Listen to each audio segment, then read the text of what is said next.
달콤한 말씀, 행복한 하루. 오늘 함께 나누실 말씀은 열왕기상 8장 1절부터 11절까지 말씀입니다.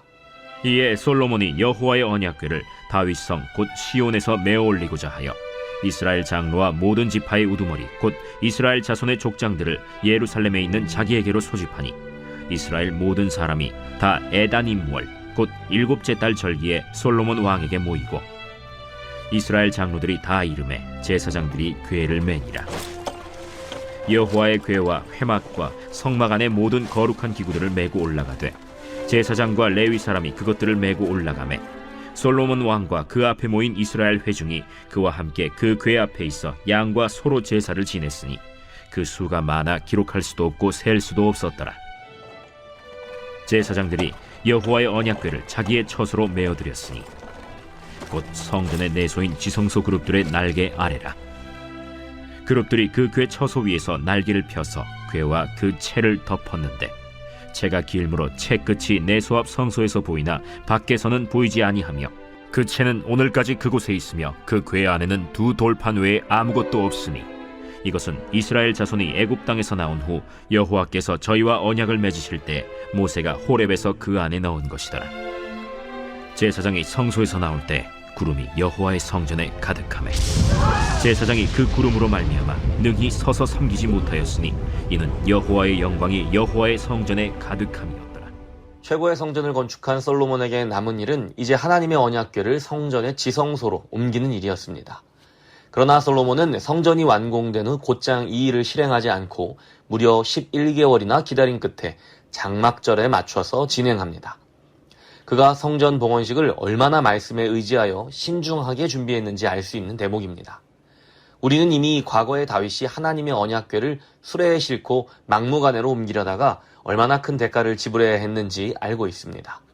솔로몬은 아버지의 실수를 반복하지 않았습니다.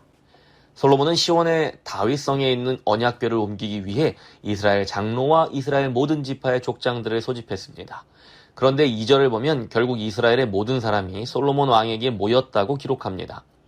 열왕기서의 기자는 성전을 봉헌하기 위해 필요한 일들, 그러니까 언약궤와 성전 안에 들어갈 거룩한 기구들을 옮기는 일과 하나님을 향해 제사를 올려드리는 일 등을 단지 몇몇의 중요한 사람들이 나누어서 한 것이 아니라 모든 이스라엘 사람들이 함께 참여했다는 사실을 강조하고 있는 것입니다. 여호와의 궤와 회막과 성막 안의 모든 거룩한 기구들을 메고 올라가되 제사장과 레위 사람이 그것들을 메고 올라가매.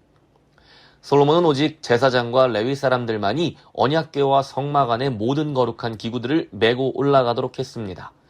하나님이 정하신 규례에 따라서 이래야 했기 때문입니다.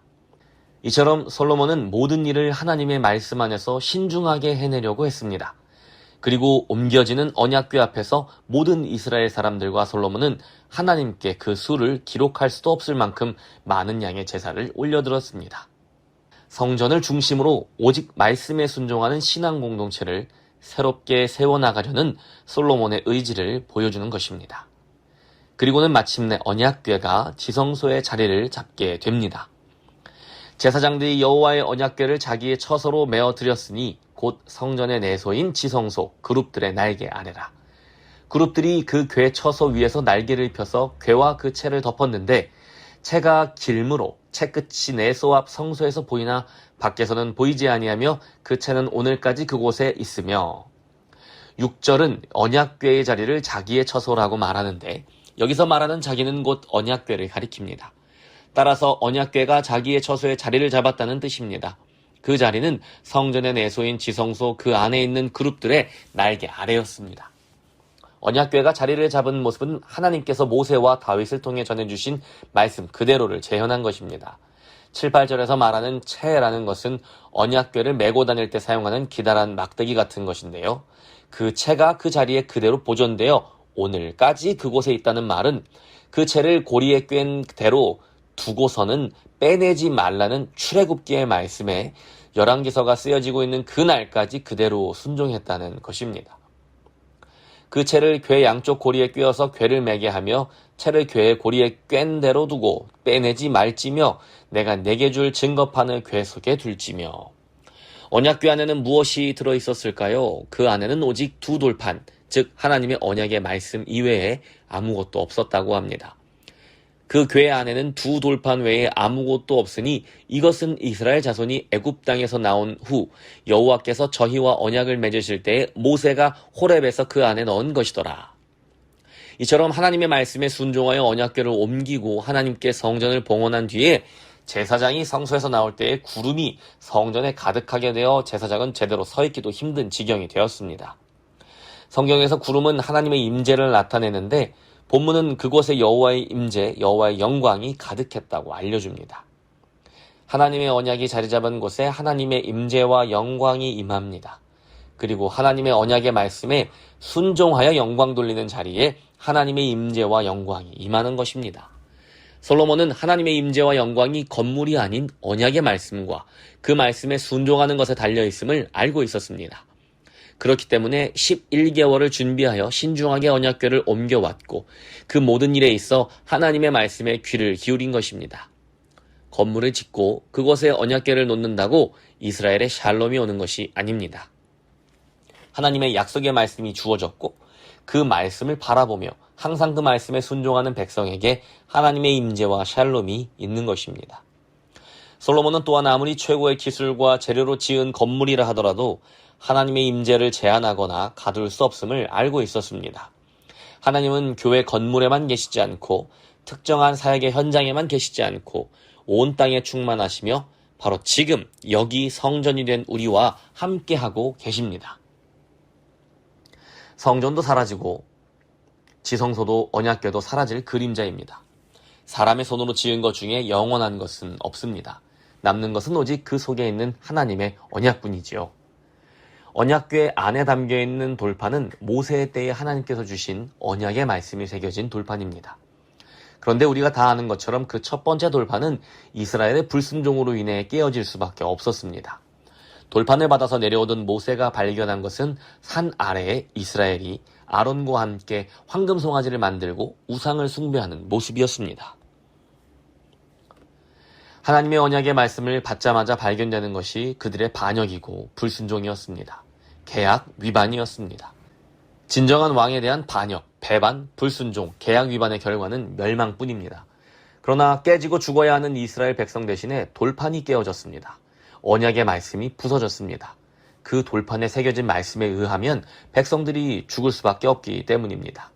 그래서 백성들 대신 돌판이 깨어져야만 했습니다. 그리고는 다시 새롭게 새겨진 돌판이 내려왔습니다. 그 두 번째 돌판, 두 번째 말씀이 바로 예수님입니다. 우리가 범죄하여 죽어야 하지만 우리 대신 말씀이신 예수께서 죽으셨습니다.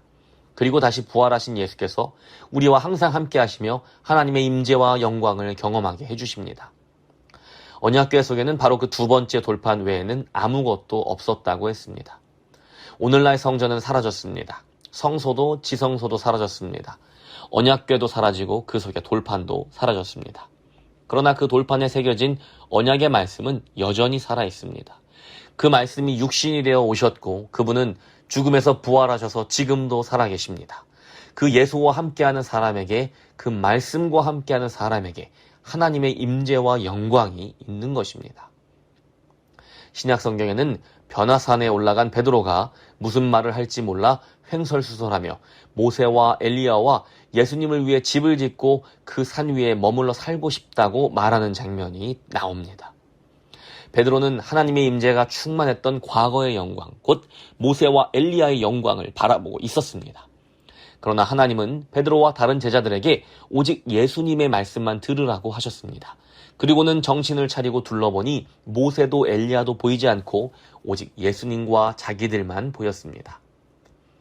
마침 구름이 와서 그들을 덮으며 구름 속에서 소리가 나되 이는 내 사랑하는 아들이니 너희는 그의 말을 들으라 하는지라. 문득 둘러보니 아무도 보이지 아니하고 오직 예수와 자기들 뿐이었더라.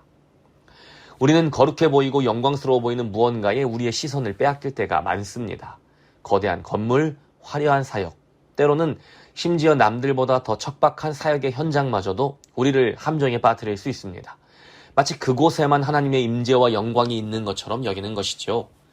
혹은 과거의 영광에 빠져서 그때에 만난 하나님만 추억하는 사람도 있습니다. 그것은 마치 모세와 엘리야의 영광을 바라보며 과거에 머물기를 원하는 그 베드로의 마음입니다. 좋았던 과거로의 회귀를 원하는 마음입니다. 지금보다 신실하고 타협이 없던 과거로 눈을 돌리게 되는 것이지요. 옛날이 좋았지, 그때가 좋았지, 그때는 안 그랬어, 옛날 같았으면 하는 것입니다. 하나님을 성전에 가둘 수 없는 것처럼 하나님을 특정한 사역, 특정한 장소나 시간, 그리고 특정한 그룹에 가둘 수 없습니다. 우리의 눈과 귀를 사로잡는 수많은 유혹들은 비단 세상의 것들에만 있는 것이 아닙니다. 화려하게 완공된 성전도 우리의 시선을 하나님에게서부터 빼앗아갈 수 있습니다. 말씀을 담고 있는 언약궤도 심지어 마찬가지입니다. 우리는 결국 사라지고 없어질 모든 그림자들, 성전과 성소와 지성소와 언약궤와 그 속의 돌판까지 전부 다 지우고 오직 그 속에 담긴 하나님의 언약의 말씀만 바라보아야 합니다. 예수 그리스도만을 바라보라는 것입니다. 지금 이 순간 바로 여기에 나와 함께 하시는 예수님이 계십니다. 그분이 나에게 바로 지금 이 순간 바로 여기에서 순종하라고 말씀하시는 그분의 말씀에 귀를 기울여야 합니다. 그리고 순종해야 합니다. 우리는 가끔 지나치게 거대 담론에 함몰될 때가 있습니다. 하나님은 거창한 사역에만 계시지 않습니다. 하나님은 거창한 성전 안에만 머물지 않습니다. 오히려 우리가 사는 좁은 골목길 안에서 우리를 기다리고 계실 때가 더 많이 있습니다. 그분이 우리에게 주시는 말씀, 내가 너희를 사랑한 것 같이 너희도 서로 사랑하라 라는 이 말씀에 우리는 순종해야 합니다. 바로 그곳에 하나님의 임재가 나타나고 하나님의 영광이 나타나게 될 것입니다. 오늘 하루 무엇을 바라보며 살아가시겠습니까? 거대한 성전, 거대한 사역의 현장, 무언가 대단한 일을 바라보며 살아가시겠습니까?